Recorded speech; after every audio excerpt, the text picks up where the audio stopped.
Vamos a abrir nuestras Biblias entonces en el capítulo 2, versículo 1.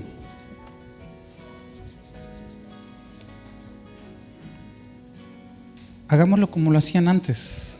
En la versión Reina Valera actualizada lo vamos a leer todos juntos. Los que tengan esa versión, los que no tengan esa versión, escuchen, porque si no se va a hacer un enredo ahí de versiones. Los que tengan la versión Reina Valera actualizada, lean conmigo a la cuenta de 3, solamente el versículo 1. 1, 2, 3. Jesús nació en Belén de Judea en días del rey Herodes, y aquí unos magos vinieron del oriente a Jerusalén. En realidad lo que vamos a trabajar hoy solamente es la primera parte. Jesús nació en Belén de Judea en días del rey Herodes. Es el único material que vamos a trabajar en el día de hoy. Vamos a orar. Señor, te doy gracias en esta hora porque vamos a escuchar tu palabra y por lo tanto queremos darte un culto íntegro, bíblico. Danos la oportunidad de poner atención porque lo que vamos a estudiar y aprender es importante. Habla a nuestros corazones y coloca, Señor, en nuestra corazón, conciencia y voluntad la disposición de escuchar tu palabra porque ella nos va a vivificar y bendecir. Te lo pido, Padre, en el nombre de Jesús. Amén. Hermanos, la hermenéutica es un arte de interpretar la Biblia. Es una disciplina que estudia cómo interpretar correctamente las Escrituras. Y una de las cosas que nos enseña la hermenéutica es hacer una interpretación basada en el contexto cultural, histórico, gramático. Esa es una de las técnicas de la hermenéutica que nosotros usamos. Por lo tanto, es casi imposible comenzar a estudiar el libro de Mateo si primeramente no tenemos un contexto cultural o histórico para poder introducirnos en todas las materias que después nos va a ir hablando el libro de Mateo. Entonces, al iniciar esta serie es imposible hacerlo sin el marco histórico. Es parte de la hermenéutica. Por lo tanto, vamos a darle un enfoque histórico a la introducción de Mateo. Prácticamente va a ser como una semiclase de la historia de la iglesia. Amén. Así que les quiero pedir que tengan paciencia y pongan atención, porque cada una de las informaciones que vamos a ir aprendiendo en este lugar nos va a ayudar para todo el desarrollo del tema de Mateo, pero también de la iglesia naciente en el libro de los Hechos. Esto nos ayuda a entender que el Dios de la Biblia también es el Dios de la historia.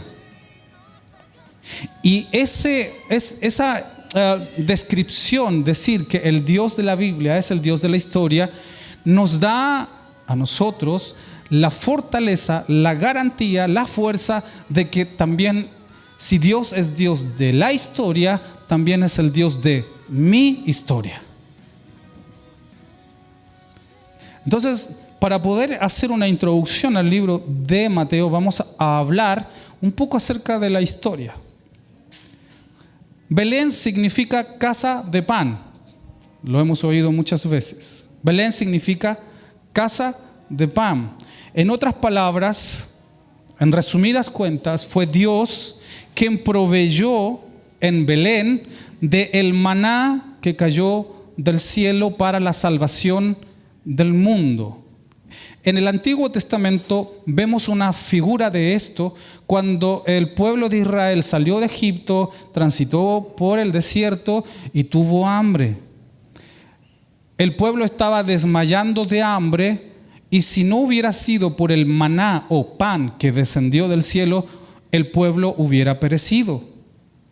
Entonces, el maná viene a simbolizar en el Antiguo Testamento la salvación de Dios. En Belén, que significa casa de pan, Dios proveyó del maná, del pan que cayó del cielo para que alcancemos la salvación. Pero antiguamente, antes de la conquista de Canaán, antes de la conquista de Josué, Antes de que el pueblo entrara a la tierra prometida, esta tierra no se llamaba Belén. ¿Saben cómo se llamaba? ¿Alguien escuchó alguna vez? Este territorio se llamaba Efrata. Sí sale en la Biblia en algún momento. ¿Y qué significa Efrata? Fíjense lo que dice, lo que significa. ¿Qué significa Efrata? Efrata significa tierra infértil. Eso significa Efrata. En este lugar era casi difícil poder plantar y cosechar. Así que nadie iba a trabajar la tierra en este lugar porque aquel que lo hiciera le iba a costar mucho más que en una tierra fértil. Después el Señor proveyó para que esta tierra fuera fértil, pero no era fértil. Así que se llamaba Efrata, una tierra infértil. Esto nos dice lo siguiente, que Dios de lo infértil lo hace fértil. De lo insignificante lo hace importante. Y fue en este lugar, en una tierra infértil, que Dios proveyó del pan del cielo para la salvación de la humanidad.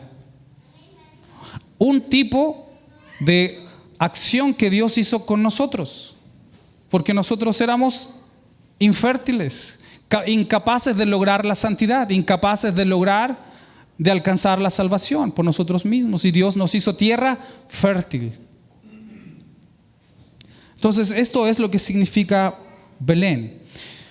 Pero cuando nosotros pensamos en el nacimiento de Jesús, y gracias a las costumbres cristianas, por lo general nosotros nos imaginamos el nacimiento del Señor ¿cómo? Adornado, con velitas, con animalitos, y la gente cantando noche de paz, noche de amor, y los niños se visten, se disfrazan de la época, todo el mundo anda queriendo, el mundo está abierto, el mundo cristiano está abierto a una disposición de quererse, de amar, y hasta se regalan dulcecitos con el vecino con el que le cae mal, etc. Entonces creemos que es un periodo de mucha paz, y creemos que cuando el Señor nació en un bebé pequeñito, en un pesebre, lo vemos humilde, rodeado de animalitos, llenos de paz. Pero muy diferente al mundo en cómo nació el Señor Jesús. ¿Cómo estaba? ¿Cómo era el momento en que nació el Señor Jesús? ¿Cómo era ese momento, ese día en que nació? Pero no cómo era su entorno cercano, sino cómo era el ambiente político, cómo era el ambiente histórico, cómo era el ambiente cultural de la época. Es muy diferente, muy distante, muy lejano a lo que nosotros estamos acostumbrados a ver y celebrar en el nacimiento del Señor. Muy diferente. Entonces, cuando nos imaginamos al Señor rodeado de pesebre, de un pesebre, pues los niños también piensan en que van a recibir sus regalitos, ¿verdad? Entonces, preguntarnos cómo era la época y qué importancia tiene en el contexto bíblico, qué importancia tiene la época en que nace Jesús. Es por eso es que la Biblia anuncia, la Biblia destaca, la Biblia subraya que Jesús nació en tiempos y en periodos de Herodes. Porque no está ahí nomás por decir que nació en tiempo de Herodes. Por algo está ahí. Y hay que investigarlo, y hay que saberlo, y hay que darle la importancia correspondiente. Amén. ¿Vamos bien hasta aquí? Yo me preguntaba cuando era adolescente, porque ahora soy joven. Yo me preguntaba y le decía al Señor, Señor, ¿por qué no naciste ahora en este tiempo y evangelizaste? Si tú hubieras hecho milagros en esta época, ¿cuánta gente no se hubiera salvado o cuánta gente no se salvaría? Si ahora vinieras en este momento y caminaras entre nosotros, ¿por qué no pudiste venir en este tiempo? A veces yo decía eso, ¿no? Si ya nosotros no podemos estar haciendo lo que tú haces, ¿por qué no viniste tú en esta época? Pero es entender y observar con detención el marco histórico desde la perspectiva divina para darnos cuenta que con mucha razón el Dios de la historia decidió enviar a su Hijo en el mejor momento de la humanidad. Y lo vamos a ver. ¿Quieren saber? Vamos ahí.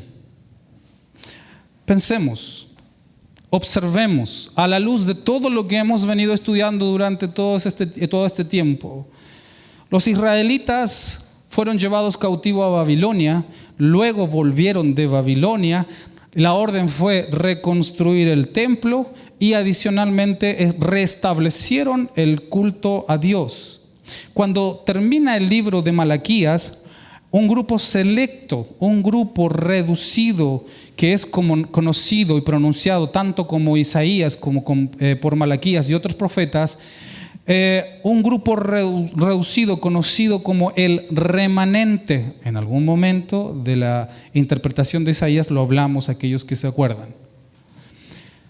Un grupo reducido de israelitas mantuvo firme su fe, guardando con mucho celo la ley de Moisés y la esperanza del Mesías, mientras que otros se desanimaron, como lo vimos en el periodo de Malaquías.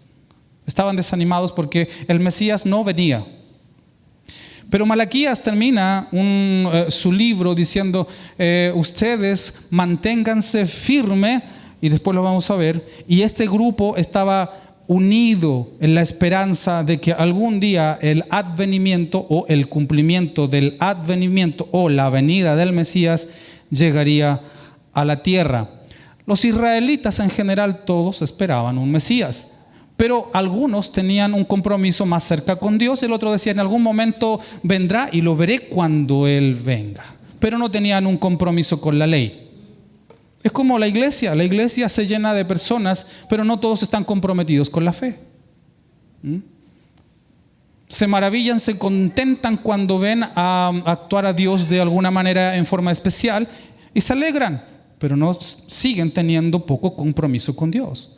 Es lo mismo en la época de Malaquías. Malaquías termina su periodo profético y el pueblo de Israel queda sumergido en una desesperanza, y solamente el remanente está comprometido con hablar la verdad, guardar la ley de Moisés y esperar al Mesías.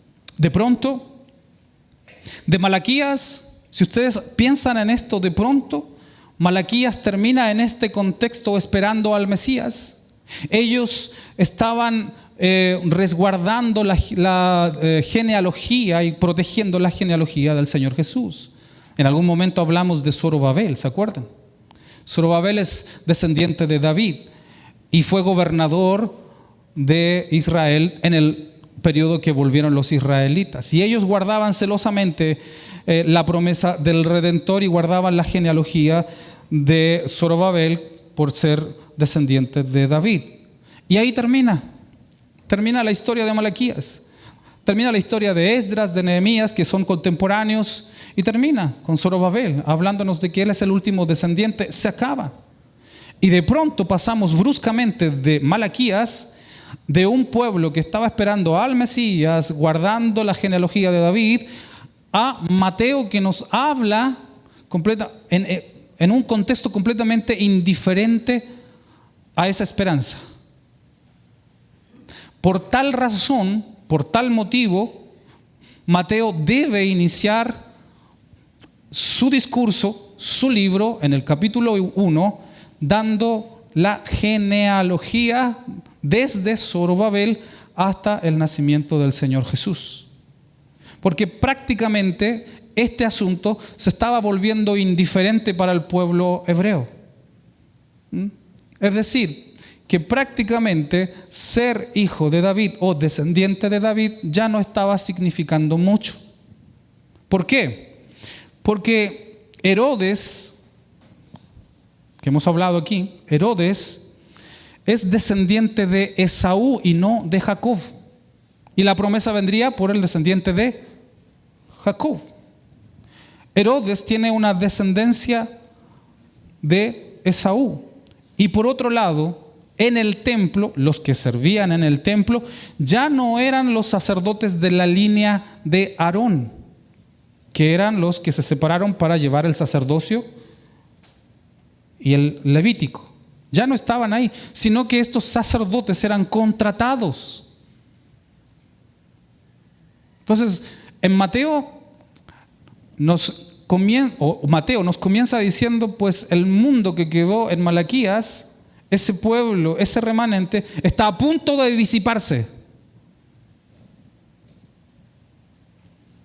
Ya no hay tanta importancia con la genealogía. Por eso es que Mateo tiene que comenzar su libro hablando primero de la genealogía y decir desde dónde procede el Señor Jesús. ¿Vamos bien? ¿Qué sucedió durante los 400 años entre Malaquías y Mateo? ¿Qué sucede entre ese periodo? ¿Por qué llegamos a tal indiferencia? ¿Por qué llegamos a tal momento de tanta indiferencia de la línea genealógica y de resguardar con celo la ley de Moisés en ese contexto? ¿Por qué? ¿O qué pasó? Pues lo que sucede es que después de Babilonia, Israel fue sometida, voy a hacer un resumen, porque en cada uno de estos periodos pasaron muchas cosas. Después de Babilonia, Israel es sometida por el imperio medo-persa. Ahora, ¿por qué tanto interés en esa franja de tierra tan chiquitita? Pues es muy sencillo. Si usted mira en el mapa, Israel está en la pasada de todo el oriente hacia Egipto y de Egipto hacia el oriente. Entonces se peleaban mucho ese territorio porque quien dominaba esa pasada, pues dominaba todo el territorio y todo el comercio y todo eso. ¿Sí? Entonces, por eso era la constante disputa por el territorio, hasta el día de hoy.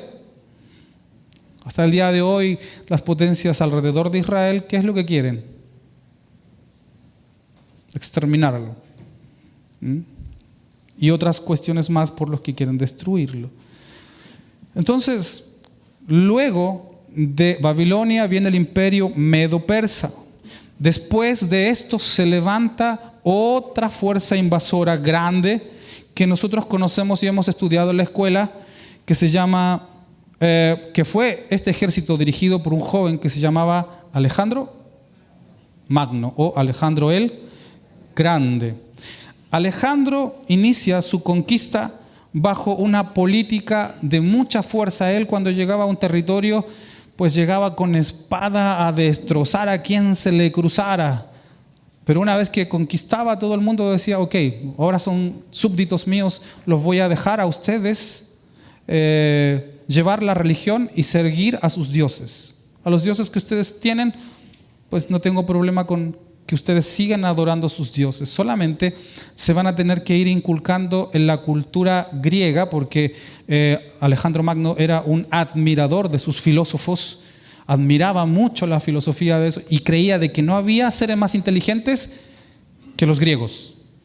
Entonces fueron influenciando la cultura griega, fue influenciando a todos los países conquistados. Y cada vez que él conquistaba era con estas características, pero hubieron algunos países, algunas naciones, algunos reyes que dijeron, no derramemos sangre, yo me voy a someter a ti. Total, tú nos dejas adorar a nuestros dioses. Entonces el negocio era así, en resumidas cuentas, en la mayoría de los países. El negocio de la conquista era así. Ok, me someto a tu liderazgo, me someto a lo que ustedes quieren y nos hacemos súbditos de ustedes porque las condiciones son buenas. Adoro a mis dioses. Y Alejandro Magno imponía a sus dioses. Entonces, habían dos dioses, los dioses que eran los originales del pueblo y los nuevos dioses griegos. ¿Sí? Escuchen esto, porque es importante. Nos va a servir para mucho contexto posterior. La mezcla de diferentes dioses con los dioses griegos, esa mezcla se llama helenismo. ¿Ok? Se llama helenismo. Así que en cada lugar o en cada país, como eran diferentes dioses, diferentes maneras de adorar a distintos dioses, El helenismo tomó matices sincretistas. ¿Estamos bien? El helenismo de Egipto era muy diferente al helenismo de más al norte. Pero en definitiva todo era helenismo. ¿Ok? ¿Vamos bien? ¿Todo bien? Bueno, los judíos se encontraron con esta dificultad helenista. Mientras todos los países y naciones aceptaban los otros dioses, los dioses griegos, y bueno, pues cada país tenía sus dioses. Al final, como hubo apertura de mente, por ejemplo, los dioses de Egipto fueron agregados los griegos, y dijeron, y como podemos agregar a los griegos, pues vamos a adorar adicionalmente a otros dioses. Pues que si ya nos dejan adorar a varios dioses, pues vamos a adorar a otros, y a este, y a este, y a este. Bueno, se hizo un sincretismo y también fue parte y se llamó helenismo todo eso. ¿Ok? Muy bien. El problema es que cuando el helenismo intentó entrar en el judaísmo, ¿qué pasó? No pudo. ¿Por qué?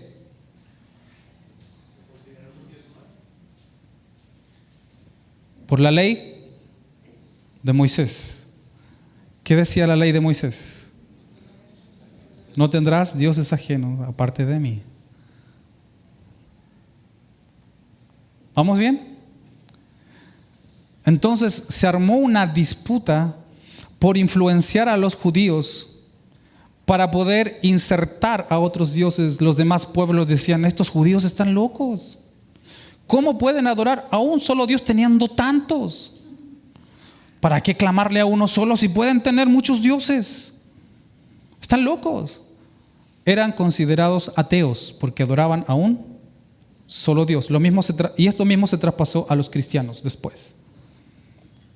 Y es importante todo esto para nosotros, para poder entender la escena bíblica en la que Dios apareció en el mundo. Porque esto tuvo cosas buenas y cosas malas. ¿Vamos bien? Así que por esta causa los israelitas sufrieron constantemente depresiones, amenazas y matanzas. Ahora, si nosotros reflexionamos en esto, podemos ver por qué Dios preparó en la ley la adoración solo y exclusivamente a Dios. Solamente a Dios, porque los estaba librando de muchas cosas. Además, que los demás dioses eran creación del hombre y Dios es el creador del hombre. No hay otro Dios, es el único Dios. Porque los demás fueron creados por la mitología, por el pensamiento humano, pero este Dios es diferente porque este Dios se reveló a sí mismo a un pueblo. Para los hebreos, para los judíos de esta época, por lo tanto, Dios no es compartible. Para nosotros es lo mismo. Dios no es compartible. Dios no es tolerante con los otros dioses, porque lo creado no se asemeja al creador. Eso es lo importante. Digo esto para hacer una pequeña reflexión y decir, pues el Dios de tal religión es un Dios, es el mismo Dios nuestro. ¿Por qué no adorar a todos los dioses y, como se le llaman, hagamos ecumenismo? Es decir, aceptemos los dioses de todo, del Islam, de los católicos, de Testigos de Jehová, aceptemos a todos los dioses de todas las religiones, pues la Biblia dice que Dios es incompartible. Dios es uno solo. Amén. Alejandro Magno muere a los 33 años, y esto siempre se lo digo a los jóvenes, cuando he predicado con los jóvenes, digo, 33 años y conquistó casi, no me acuerdo cuántos países, ya se me olvidó, muchos. A veces hay jóvenes de 33 años que no quieren salir de su casa.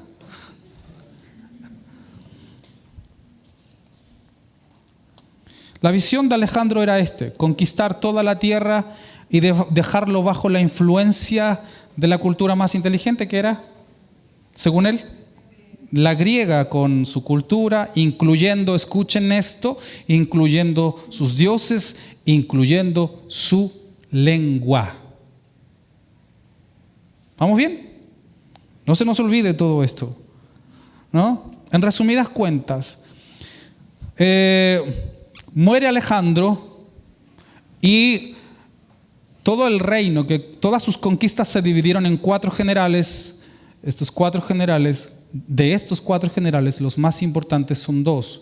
Uno se llamó Ptolomeo y el otro fue Seleuco, que se disputaron la zona de Israel, los seleucos y los ptolomeos, los seguidores de ellos.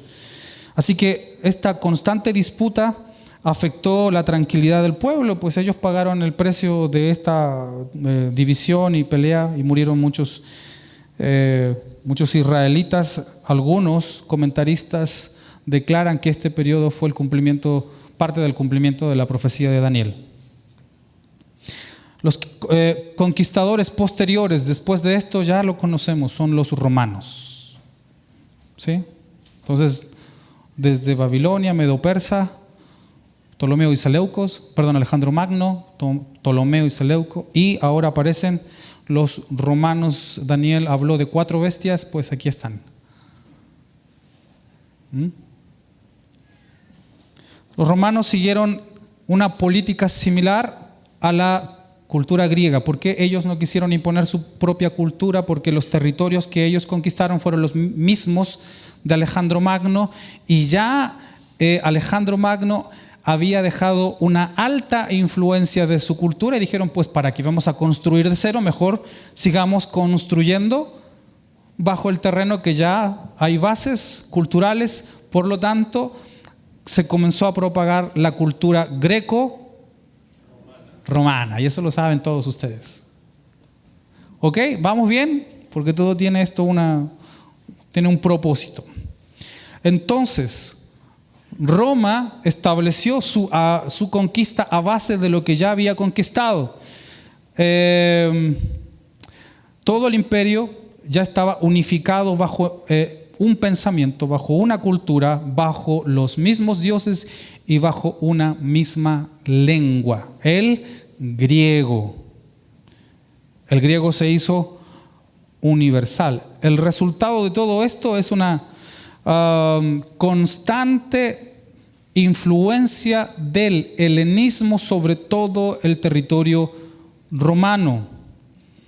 Aquí la pelea y la disputa de los judíos se comenzó a notar más cuando esta influencia del helenismo influenció a un grupo de hebreos, de judíos. Y otro grupo era nacionalista. Este grupo nacionalista no quería nada con el helenismo, no quería nada con los otros dioses, quería mantenerse firme en la ley de Moisés. Para ellos eran el pueblo del libro, por lo cual tenían que sujetarse a la ley. Por ningún motivo se iban a dejar influenciar por el helenismo. Pero el otro grupo estaban los judíos simpatizantes del helenismo, que aceptaban influencia cultural y, según lo que nos dicen los historiadores, hasta se vestían a la moda del helenismo. Estos 2 grupos son los famosos, conocidos para nosotros. Los que eran nacionalistas y no querían nada con el helenismo fueron y se transformaron en los fariseos. Los fariseos datan su historia desde Babilonia, pero la característica de los fariseos era que ellos jamás iban a permitir ser helenizados. Más adelante en el libro de Hechos, Esteban estaba discutiendo con helenistas que proceden más o menos del mismo enfoque, y después lo vamos a explicar en su tiempo. Entonces, los fariseos eran nacionalistas. ¿Y quiénes eran los otros? Los liberales. ¿Quiénes eran entonces? ¿Quién podría ser? ¿Quién se los imaginan? Los saduceos. ¿Ahora entienden la diferencia?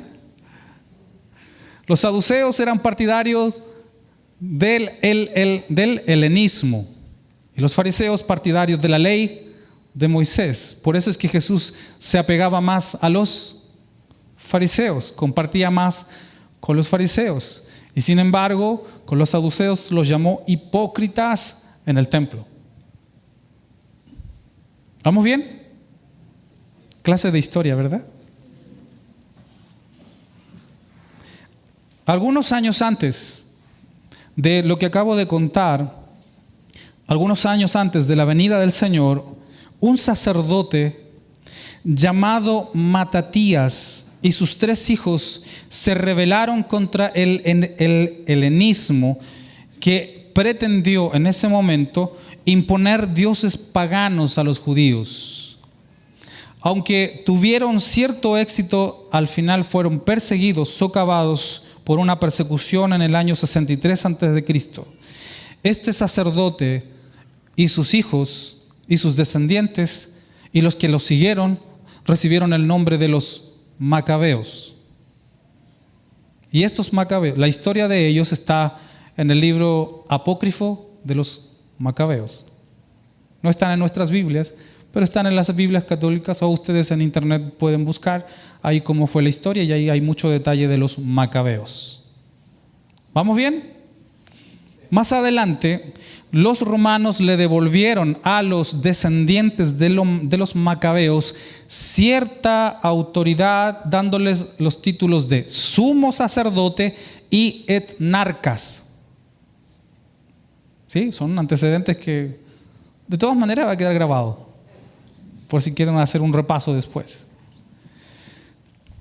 Herodes es nombrado rey de Judea en el año 40 a.C. y fue el último de los gobernantes con cierta ascendencia macabea porque su esposa era de ese linaje. Herodes era político, a veces era favorable al helenismo y a veces era favorable al fariseísmo, por decirlo de alguna manera. Y los políticos se van donde hay más votos, ¿verdad? Por esta causa hubo constantes rebeliones, incluso cuando Jesús era pequeño, hubo una famosa rebelión para los que conocen la historia, y esta rebelión fue en contra del etnarca Arquileo. Por ahí lo van a escuchar en algún momento de la historia. Por otro lado, y esto también es importante para sumar todo lo que vamos a aprender del libro de Mateo. Por otro lado, hay que tener en cuenta esto: muchos judíos vivían fuera del territorio de Palestina o de Israel. Durante esos 400 años habían muchos judíos que vivieron fuera del territorio de Palestina, pero también habían judíos que ya vivían desde hace mucho tiempo antes fuera de Palestina. Se habían asentado en Egipto. Cuando salió Moisés, se dice o se cree que quedó un grupo ahí. Cuando se fueron a Babilonia, se quedó un grupo ahí. Después cada quien peregrinó a otros lugares. Estos judíos que viven fuera del territorio de Palestina se les llaman los judíos de la dispersión o la diáspora, cualquiera de los dos nombres. Cuando hablamos, porque en Hechos vamos a hablar también acerca de la diáspora, los judíos que viven fuera del territorio de Palestina reciben estos dos nombres, de la dispersión y de la diáspora, debido a que muchos de ellos nacieron en tierras extranjeras. Tuvieron que aprender el idioma local de donde habían nacido. Pero, gracias a Alejandro Magno, aprendieron el idioma de su territorio local. ¿Y qué idioma? El griego. Un antecedente muy importantísimo para nosotros. El griego se hizo en esa época el idioma universal, como lo es hoy el inglés. Quien va a cualquier parte del mundo habla inglés, pues ahí se sabe intercomunicar con otra persona. En esa época era El griego pasó a ser de gran importancia. Los judíos que vivían en la diáspora, ya saben, ¿verdad? Los judíos que vivían en la diáspora, esto me da gusto cuando van aprendiendo y compartiendo términos que a veces son complicados, pero para ustedes ya no. Los judíos que vivían en la diáspora comenzaron a construir sinagogas. Es más, hermanos, historiadores datan una sinagoga del siglo VII en Egipto.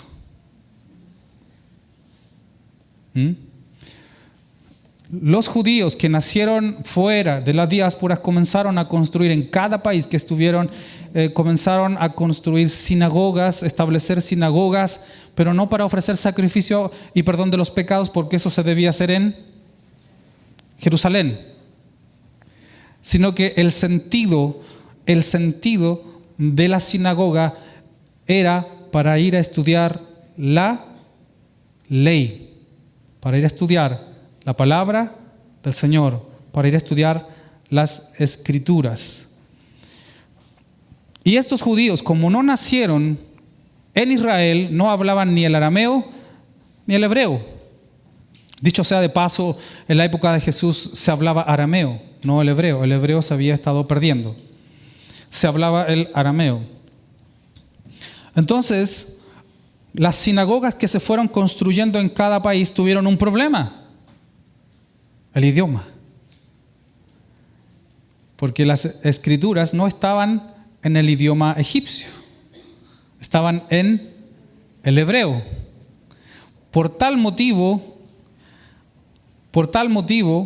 no se sabe cómo, ni dónde, ni cuándo, solamente un aproximado, se creó la traducción del hebreo al griego.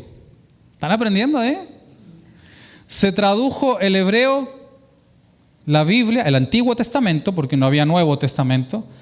El Antiguo Testamento se tradujo a la lengua oficial, al griego. Y esto es muy importante que podamos tener en cuenta en nuestro conocimiento. Se tradujo del hebreo al griego. Esa versión que nosotros llamamos la traducción del hebreo al griego, ahí está, se llama Septuaginta. Esa letra no es mía, es de Carlito. Estaba a dieta la letra.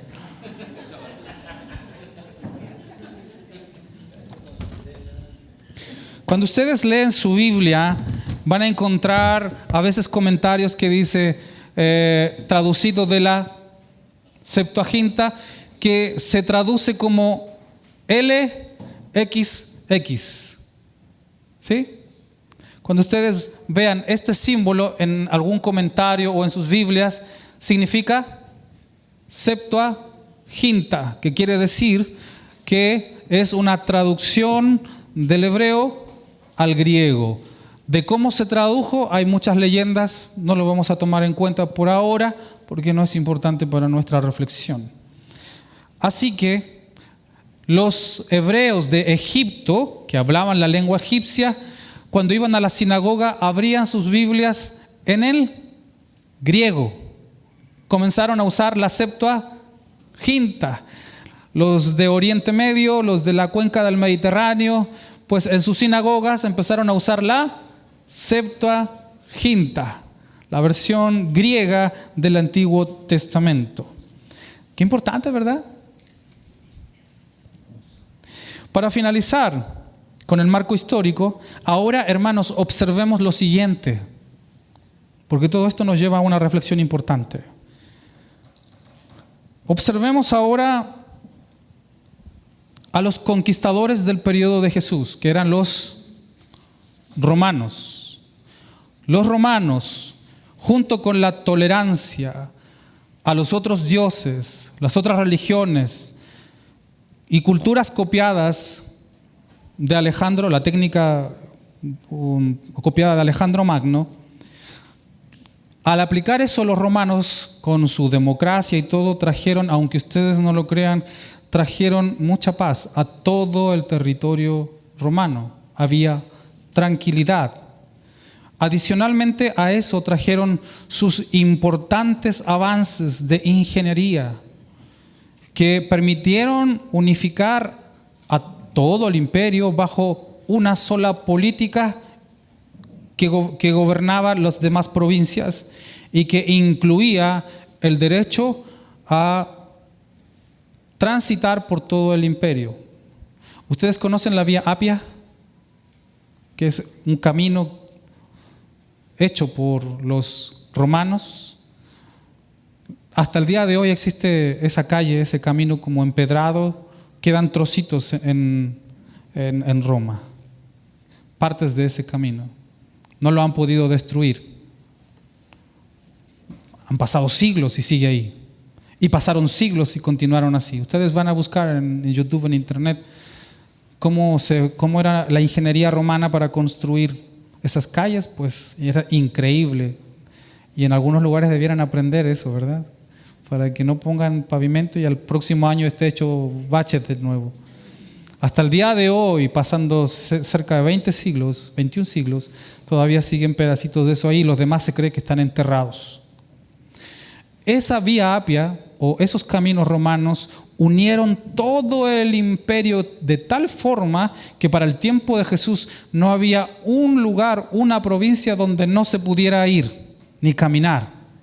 Y esas vías estaban cuidadas, custodiadas, vigiladas y transitadas constantemente por las legiones romanas para cuidar el tránsito de lo que antes no se podía hacer.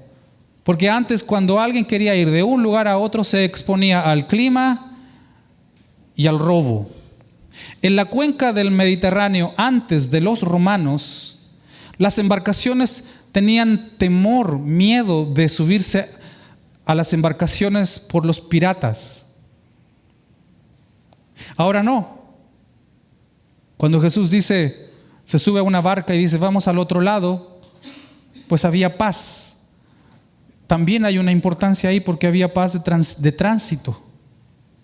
Porque los romanos, con su ingeniería, con su política y su sistema organizado, permitieron que la gente se trasladara por todo el imperio romano y por tal motivo el cristianismo se propagó así de rápido.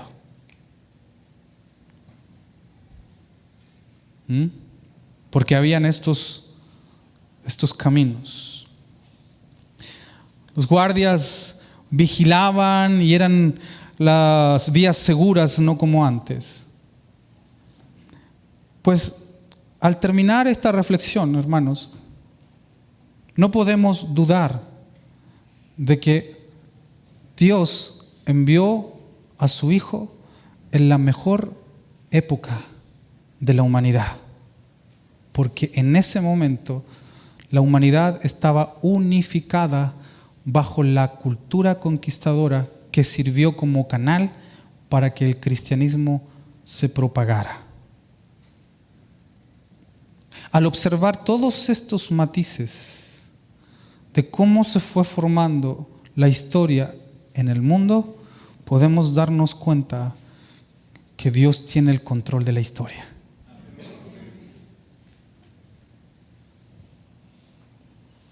Ahora el mundo estaba completamente mixturado y los israelitas estaban en una etapa muy diferente a cómo estaba el imperio. Ellos estaban desesperanzados. La línea genealógica estaba por perderse. Satanás estaba por ganar. Ya no era tan importante ser hijo de David, de tal forma de que el hijo de David, el descendiente de David, era un carpintero. Ya no era tan importante. Carpintero, y algunos comentaristas dicen que era rabino. Es entonces, hermanos, cuando vemos la desesperanza de Israel, que debemos volver a leer el capítulo 4 de Malaquías, versículos 2 y 3. Vamos ahí, Malaquías capítulo 4, versículo 2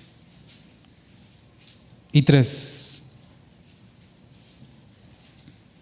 Primero le damos lectura y luego lo explico.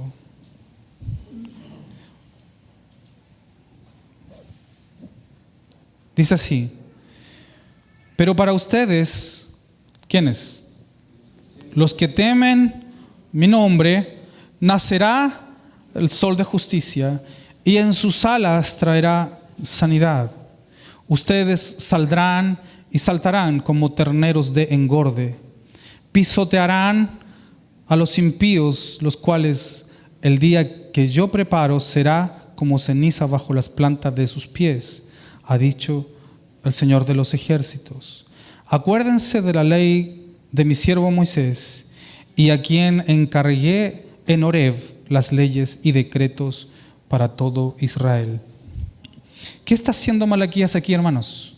Al terminar su libro y empezar el periodo de silencio de los 400 años, ¿qué está haciendo Malaquías aquí? Está diciendo a ese remanente: manténganse firmes, porque yo no dejaré que mi palabra se deje de cumplir.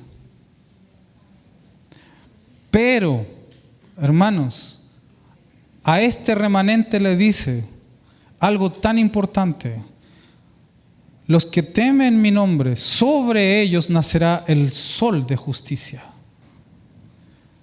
Sobre ese remanente que guarda el pacto de la ley de Moisés, que en otras palabras vive según las Escrituras, sobre ellos nacerá el sol de justicia. Este remanente se mantuvo fiel al pacto con Dios. ¿Qué quiero decir con esto? Que la esperanza del mundo, cuando vemos una iglesia corrompida, es el remanente. La esperanza para la iglesia, para que el mensaje cristiano se siga propagando hasta en el día de hoy, es el remanente, el que guarda el pacto de Dios. Porque de la misma forma, ese remanente se mantuvo fiel a la palabra de Dios, y Dios cumplió su propósito. ¿Quiénes eran estos remanentes? ¿Quiénes eran estos remanentes? La respuesta está en Mateo capítulo 1, versículo 13. Prácticamente dan la vuelta a la página. Vamos a leer solo el verso 13. Mateo capítulo 1, versículo 13. 13 dice de la siguiente manera: Zorobabel engendró a Abiú, Abiú engendró a Eliab, Eliab engendró a Zor. Pasémonos, porque ahí viene toda una genealogía, al 16, que dice: Jacob engendró a José, marido de María, la cual nació de Jesús, el llamado el Cristo. 17, de manera que todas las generaciones desde Abraham hasta David son 14, y desde David hasta la deportación de Babilonia son 14, y de la deportación de Babilonia hasta el Cristo son 14 generaciones. Y a veces uno dice: ¿de qué nos sirve la genealogía? Pues este es el remanente anónimo, que gracias a este remanente pudimos alcanzar nosotros la salvación. Cuando creemos que no somos importantes, cuando creemos que nuestra fe, guardar el pacto con Dios, es insignificante, Dios dice todo lo contrario: soporta, aguanta, porque en ti yo tengo un propósito. Eso es lo que nos enseña la historia. Malaquías entonces nos da dio una instrucción a ese remanente, y Dios protegió a ese remanente, porque de ellos nació el sol de justicia, que a su vez se transforma en una profecía que se traslapa para el futuro, cuando venga nuestro Señor Jesús por segunda vez. Conclusión: el Dios de la historia es el Dios de nuestra historia. El que teme, o al que teme, le nacerá el sol de justicia. El Dios de la historia no pudo enviar a su Hijo en la mejor época de la humanidad, Porque nosotros creemos lo que la Biblia dice de que Él pone reyes y saca reyes. Pone presidentes y los saca. Por tal razón, fue Dios quien permitió todos los acontecimientos históricos para que al fin el Redentor pudiera nacer en el tiempo perfecto. Ahora, es importante decir que Jesús no nació al azar.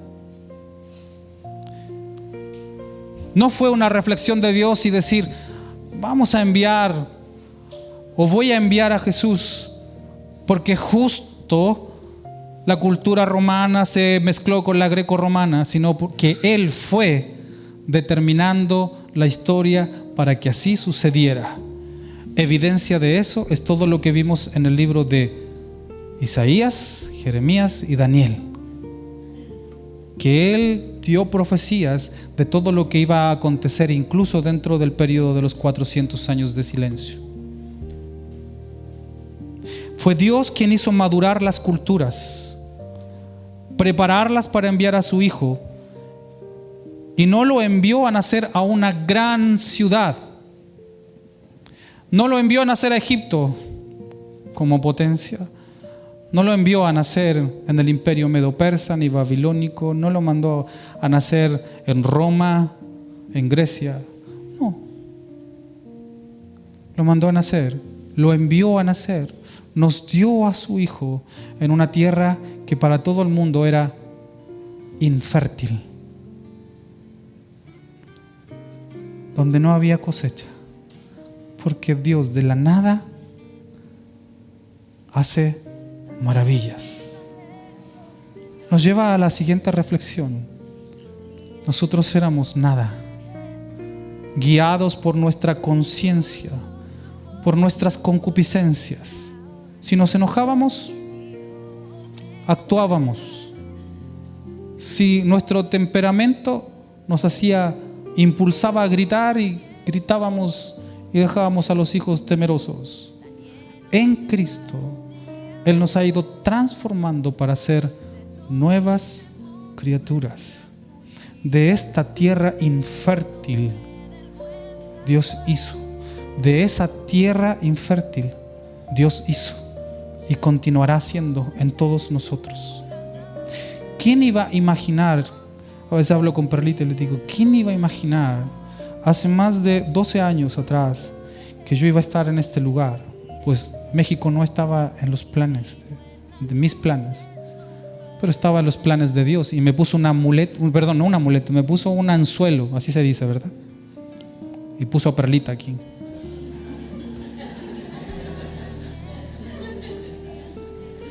Y yo vine como pez así.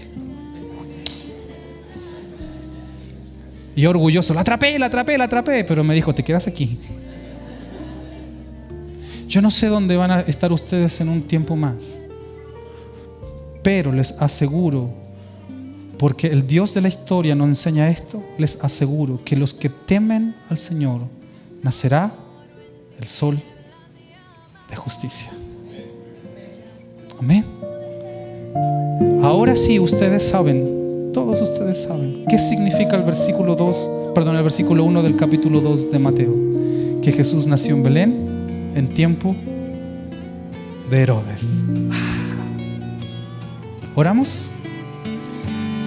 Gracias, Señor, por tu palabra en esta mañana.